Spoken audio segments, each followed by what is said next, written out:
In the fall of 1918, the president of the University of Saskatchewan closed this campus. No one could get in or out. The Spanish flu had arrived in the province, the same flu that would claim millions of lives around the world. The quarantine worked, but not without a problem. There's never been an influenza strain like it. Highly contagious, it struck with amazing speed, often killing victims within 24 hours. Unlike other viruses, it generally spared children and old people, targeting healthy young adults instead. It was very incapacitating. Influenza patients often had profuse bleeding from the nose.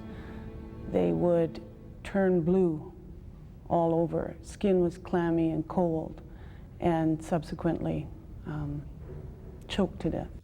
Maureen Lux is a medical historian. She says when the flu first appeared at the university, President Walter Murray wasted no time. He knew his students were in the high-risk age group. The university responded quite quickly by instituting a quarantine. All students who wanted to leave were allowed to go. The rest were allowed to stay. The entire campus was sealed off, except for Emmanuel College. It became an emergency treatment center, staffed by brave volunteers, most of them women. Their names are still engraved in the bricks of the old administration building. The college was packed from basement to attic with flu victims. The women who were nurses there found, of course, that they were one of the first to succumb to the disease. And so as they would bring in new nurses, they too would become victims. I think that the conditions were probably horrendous.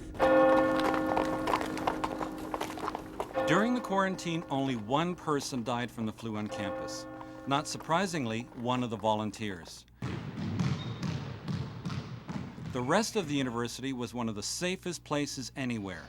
Students lived in residence. Classes continued as usual. Life went on in wonderful isolation from the disease raging around the world. The only real threat turned out to be boredom. On the night of Saturday, November 9th, 1918, two pharmacy students snuck into the chemistry department, broke into a lab, and drank some methyl alcohol. One of them died from alcohol poisoning. President Walter Murray was determined to avoid a scandal. Murray was reluctant to admit that this kind of thing could go on at his university, much less at his quarantined university where he had assured parents their children would be safe.